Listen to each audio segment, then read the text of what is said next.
नमस्कार प्रेक्षकांनो, घरोघरी मातीच्या चुली या मालिकेच्या येणाऱ्या भागामध्ये जबरदस्त असा ट्विस्ट येणार आहे. तर प्रेक्षकांनो, इथे आता इन्स्पेक्टर पवार यांनी जानकीला दिलेलं वचन पूर्ण केलेलं असतं. लताबाईंना शोधून काढण्यामध्ये त्यांचा मोलाचा सहभाग असतो. त्याचबरोबर प्रेक्षकांनो, लताबाईंबद्दल लीड मिळताच इथे आता इन्स्पेक्टर पवारांबरोबर संपूर्ण रणदिवे लताबाईंना शोधण्यासाठी बाहेर पडतात आणि एका रात्रीत लताबाईंना शोधून काढतात.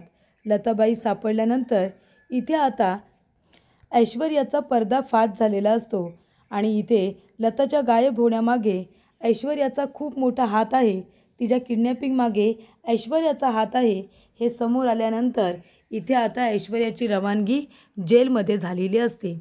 तर प्रेक्षकांनो, येणाऱ्या भागामध्ये कशा पद्धतीने गोष्टी घडत जातात, उलगडत जातात, आपण सविस्तरपणे बघूया. तर प्रेक्षकांनो, आपण बघितलं इथे ऐश्वर्याचा संगीत सोहळा असतो. त्याच्यामध्ये ऐश्वर्या, ऋषिकेश दोघेजण आता कपल डान्ससुद्धा करतात आणि इथे ऐश्वर्या जानकीला जळवण्याचा प्रयत्न करत असते. त्यानंतर इथे आता लताला काही करून घरातून बाहेर पडायचं असतं. लता आता माया जे काही बोललेली असते ते सिरियसली घेते आणि संपूर्ण घरामध्ये रॉकेल टाकून घराला आग लावते. घराला आग लागल्यानंतर मग इथे लताला बाहेर काढल्याशिवाय दुसरा कुठला पर्याय उरत नाही. आणि तेव्हा प्रेक्षकांनो, इथे आता घराला आग लागलेली असते आणि त्याच वेळेला प्रेक्षकांनो, लता आणि माया दोघीजणी त्या घरातून बाहेर पडतात. गुंड माणूस ती आग विझवण्याचा प्रयत्न करत असतो, पण तेवढ्यातच इथे लता आणि माया दोघीजणी बाहेर पडलेल्या असतात. त्या आगीमधून स्वतःचा जीव वाचवतात.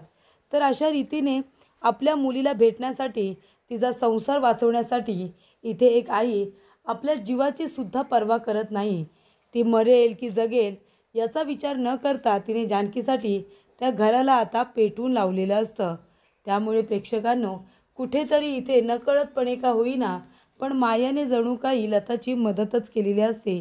म्हणजे इथे आता दुसऱ्या दिवशी लग्न असतं आणि त्याच वेळेला इथे लताला आता इथे आयडिया दिलेली असते की आपण एक काम करू शकतो की आता घरातून बाहेर पडण्यासाठी इतके प्रयत्न केले, पण आपण थोडे दिवस वाट बघूया, आपल्याला काही बाहेर पडता येणार नाही आहे. तेव्हा लता म्हणत असते, अगं असं कसं, मी जास्त दिवस वाट नाही बघू शकत. काही झालं तरीसुद्धा मला घरातून आता बाहेर पडायचंच आहे. हे बघ माया, अगं मी माझ्या मुलीला सत्य सांगितल्याशिवाय स्वस्थ नाही बसणार. तेव्हा मला जास्त दिवस इथे नाही राहता येणार गं. मला इथून बाहेर पडायचंच आहे. काहीतरी कर ना. तेव्हा लता म्हणते, इतके प्रयत्न केले, आता काय करायचं? काय घराला आग लावायची का? तेच आता लता लक्षात ठेवते आणि खरोखरच घराला आग लावून टाकते आणि मग दोघीजणी तिथून बाहेर पडतात. तेव्हा ते गुंड माणसं आता माया आणि लताचा पाठलाग करत असतात.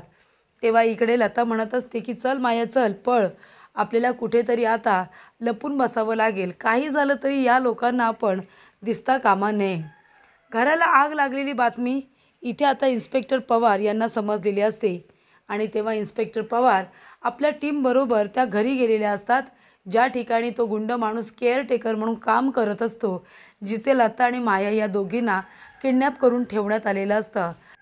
तेव्हा शोधाशोध करत असताना, तपासणी करत असताना इन्स्पेक्टर पवार यांना संशय येतो की कदाचित इथे जानकीच्या आईला तर ठेवलं नव्हतं ना, कारण जानकीच्या आईच्या हातातल्या हिरव्या बांगड्या तिथे फुटून आता पडलेल्या असतात आणि इथे आता क्ल्यू म्हणून जानकीच्या आईने मागच्या वेळेला तिच्या मुलीला इथे हिरव्या बांगड्याच पाठवलेल्या असतात आणि त्यामुळे प्रेक्षकांनो, इथे आता फुटलेल्या बांगड्या तिथे पडलेल्या आहेत. हे जेव्हा आता इन्स्पेक्टर पवार बघतात तेव्हा ते म्हणत असतात की आता आपल्याला एक लीड मिळाली. याचा अर्थ लताबाईंना इथेच ठेवण्यात आलं होतं. तेव्हा इथूनच आता आपण आजूबाजूला शोध सुरू केला पाहिजे. त्यानंतर प्रेक्षकांनो, इथे आता शोधाला सुरुवात केलेली असते. तेव्हा इथे लता आणि माया दोघीजणी लपत छपत आता जात असतात. तेव्हा माया म्हणत असते की आता काय करायचं काकू, कुठे जायचं आता आपण कुठेही गेलो तरीसुद्धा ते लोक आपल्याला पकडतीलच ना. तेव्हा प्रेक्षकांनो, इथे आता लता म्हणत असते, माया आपण एक काम करूया, आपण आता मंदिरामध्ये जाऊया, तिथे जाऊन बसू, माझी मुलगी मला तिथे शोधत नक्की येईल. तेव्हा प्रेक्षकांनो, आता ज्या ठिकाणी लता आणि जानकी या दोघींना वेगळं करण्यात आलेलं असतं ते म्हणजे इथे देवी आईचं मंदिर. त्याच ठिकाणी प्रेक्षकांनो, इथे आता महादेवाच्या मंदिरामध्येच जानकी आणि लताची भेट होणार आहे. तर इथे महादेवाच्या मंदिराच्या इथेच आता जानकी आपल्याला शोधत येईल असा संशय लताला असतो आणि तेव्हा लता त्या ठिकाणी जाऊन आता लपून बसलेली असते. तेव्हा प्रेक्षकांनो, इकडे आता इन्स्पेक्टर पवार शोध घेतात. त्यांना संशय येतो की कदाचित कदाचित इथे लताला किडनॅप करून ठेवण्यात आलं असेल आणि तेव्हाच या घराला आग लावून आता लता बाहेर तर पडली नसेल ना. कारण त्या ठिकाणी शोधाशोध केल्यानंतर कपाटामध्ये अशा काही साड्या असतात ज्या लता नेसत असते आणि त्यानंतरला हातातल्या काही बांगड्या फुटलेल्या असतात. तेव्हा इथे तो सुद्धा संशय आता इन्स्पेक्टर पवार यांना आलेला असतो आणि म्हणून इन्स्पेक्टर पवार सौमित्रला फोन करतात आणि सांगतात की एक लीड मिळालेली आहे, आपण आता पुन्हा एकदा शोध सुरू करू शकतो. तेव्हा प्रेक्षकांनो, इकडे आता जानकी ऋषिकेश यांनी जो काही प्लॅन केलेला असतो ऐश्वर्याला बेशुद्ध करण्याचा, तिला सरबतामधून गुंगीचं औषध दिलेलं असतं. त्यामुळे इथे प्रेक्षकांनो, संगीत सोहळ्यामध्ये सारंगला बघितल्यानंतर जी काही ऐश्वर्याला चक्कर येते आणि ती खाली पडते, त्यानंतर तिला सरबतामधून गुंगीचं औषध दिलं जातं. ते प्यायल्यानंतर तिला पूर्णपणे गुंगी आलेली असते. आणि मग प्रेक्षकांनो, इथे आता जानकी विचारते की ऐश्वर्या सांग सांग माझी आई कुठे आहे, कुठे आहे माझी आई. तेव्हा इथे ऐश्वर्या म्हणते, मला नाही माहीत ग तुझी आई कुठे आहे ते, मला खरंच नाही माहीत. तेव्हा इथे जानकी म्हणत असते, असं कसं, तुलाच तर माहिती असेल ना, तू म्हणाली होतीस ना ऋषिकेश बरोबर लग्न करेन आणि तुझ्या आईचा पत्ता देईन, मग सांग आता कुठे आहे माझी आई. तेव्हा इथे ऐश्वर्या म्हणते, अगं सांगितलं ना तुला, तुला आवाज नाही येत का, मी सांगितलं ना मला नाही माहिती की तुझी आई कुठे आहे, खरंच नाही माहिती. पण मला ऋषिकेश बरोबर लग्न करायचं आहे, मी लग्न करेन ऋषिकेश बरोबर, पण तुझी आई मी तुला देणारच नाही, कारण तुझी आई तर जिवंतच नाही आहे, तुझी आई गेली ढगात, मला नाही माहिती तुझी आई कुठे आहे. तेव्हा इथे गुंगीचं औषध घेतल्यामुळे ती आता खरं खरं बोलत असते. तेव्हा प्रेक्षकांनो, जानकीच्या लक्षात आता येतं. जानकी म्हणत असते, ऋषिकेश, याचा अर्थ आपला संशय खरा होता, ऐश्वर्याला माहितीच नाही आहे की माझी आई कुठे आहे, मग माझी आई आता कुठे असेल. तेव्हा इथे सुमित्रा म्हणत असते, मग आता काय करायचं, आपला प्लॅन आपल्यावरतीच फसला. त्या ऐश्वर्याने तर चांगली चाळ खेळली, एका बाजूला तुमचा डिवोर्स केला, ऋषिकेश बरोबर तिला लग्न करायचं आहे आणि तिला तर माहितीच नाही आहे की लता कुठे आहे. त्यामुळे प्रेक्षकांनो, इथे आता जानकी पूर्णपणे टेन्शनमध्ये आलेली असते. आणि तेव्हाच इथे आता सौमित्र येतो आणि म्हणत असतो, इन्स्पेक्टर पवार यांचा फोन आला होता, लताबाईंबद्दल एक लीड मिळालेली आहे, आपल्याला सगळ्यांना बोलावले. आणि तेव्हा प्रेक्षकांनो, आता सगळेजण जानकी, ऋषिकेश, अवंतिका, सौमित्र जायला निघतात. आणि त्यानंतर इन्स्पेक्टर पवार सांगत असतात की एका ठिकाणी मी आणि सौमित्र साहेब आम्ही गेलो होतो, तिथे आम्ही शोधाशोध केली, त्या घराला आग लागली, पण तिथे हे बांगडीचे तुकडे आम्हाला सापडले, बघा तुमच्या ओळखीचे आहेत का. तेव्हा इथे जानकी बघते आणि ती म्हणते, हो, ही बांगडी तर माझ्या आईच्या बांगडीसारखीच आहे. तेव्हा इन्स्पेक्टर पवार म्हणतात की त्या घराला आग लावली होती आणि मग दरवाजा खोलून तिथून त्या व्यक्ती कदाचित पळून गेल्या होत्या, दरवाजा उघडाच होता. तेव्हा इथे आता इन्स्पेक्टर पवार म्हणतात की मला असं वाटतं तिथे लताबाई होत्या आणि त्या मुद्दामून पळून जाण्यासाठीच त्यांनी त्या घराला आग लावली नसेल ना. तेव्हा आपण एक काम करूया, आपण सगळेजण आता कामाला लागूया, आम्ही सुद्धा सगळे इन्स्पेक्टर सिव्हिलमध्ये बाहेर पडतो लताबाईंना शोधण्यासाठी. तेव्हा प्रेक्षकांनो, ऐश्वर्या तर आता बेशुद्ध असते, संपूर्ण रणदिवे कुटुंब आता बाहेर पडलेलं असतं. तेव्हा इथे मायाने लताची जी काही मदत केलेली असते, तेव्हा लताला खूप जास्त आनंद होतो.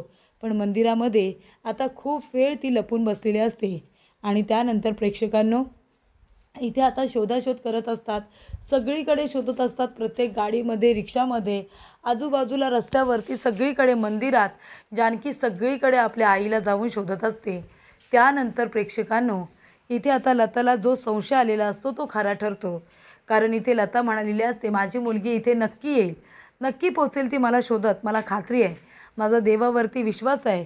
महादेव, तुमच्याच मंदिरामध्ये माझी मुलगी माझ्यापासून दुरावली होती, मी तिच्यापासून दुरावले होते आणि तेव्हापासून माझ्या मुलीवरती हे संकट आलेलं आहे. त्या ऐश्वर्याने माझ्या खोट्या खुनाचा आरोप माझ्या मुलीवरती केला आहे आणि तिचा संसार उद्ध्वस्तसुद्धा करण्याचा प्रयत्न करते. तेव्हा काही झालं तरीसुद्धा आज माझी मुलगी माझ्यापर्यंत पोहोचू दे, असं इकडे त्यांचं म्हणणं असतं. तेव्हा इथे आता लताबाई देवाजवळ प्रार्थना करत असतात. त्यांची प्रार्थना फळाला येते. कारण प्रेक्षकांनो, इथे आता जानकी त्याच मंदिराच्या बाहेर लताला सगळीकडे शोधत असते. आणि जेव्हा इथे आता लता सापडत नसते तेव्हा जानकी म्हणत असते, देवा कुठे आहे माझी आई? माझी आई लवकरात लवकर मला सापडू दे. माझी आई जिथे कुठे असेल तिथे सुखरूप असू दे आणि ती लवकरात लवकर सापडू दे, असं इथे आता जानकी म्हणत असते. आणि तिचं हे बोलणं लता ऐकत असते. लता जाऊन आता गाभाऱ्यामध्ये बसलेली असते. गाभाऱ्यामधून लता आता बाहेर बघते आणि म्हणते, जानकी. तेव्हा प्रेक्षकांनो, इथे आता ज्या मंदिरामध्ये जानकी लता दोघ्या मायलेकी या आता गायब झालेल्या असतात, तिथूनच आता दोघींची पुन्हा भेट होते. त्याच ठिकाणी त्याच मंदिरामध्ये दोघींची आता पुन्हा भेट झालेली असते. तर महादेवांच्या कृपेने आता दोन मायलेकी या एकत्र आलेल्या असतात. त्यामुळे प्रेक्षकांनो, इकडे आता जानकी आणि त्याचबरोबर तिची आई लता ह्या दोघीजणी भेटलेल्या असतात. आणि तेव्हा इथे लता म्हणते, जानकी बाळा, अगं कशी आहेस तू? तेव्हा ती म्हणते, आई अगं मी ठीक आहे, तू कुठे होतीस? तू त्या ऐश्वर्याच्या तावडीत होतीस ना? तेव्हा इकडे आता लता म्हणत असते, ते ऐश्वर्याने दुसऱ्याच माणसांना माझ्यावरती लक्ष ठेवायला सांगितलं होतं, ती माणसं दुसरी होती. तेव्हा इथे ऐश्वर्या शुद्धीवरती येते. ऐश्वर्या म्हणते, हे काय, सगळेजणं गेलेत कुठे? आज आमचं लग्न आहे, तयारी तर सगळी करण्यात आलेली आहे, पण आता हे लोक गेलेत कुठे? कुठे बरं गेले असतील? त्यांना त्या लताचा पत्ता वगैरे सापडला नसेल ना? पण लता तर मेली आहे ना, मग हे लोक कुठे बरं शोधायला गेले असतील? तेव्हा प्रेक्षकांनो, इथे आता मंदिरामध्ये लता जानकीला सापडले ही गोष्ट आता कुणाला माहिती नसते.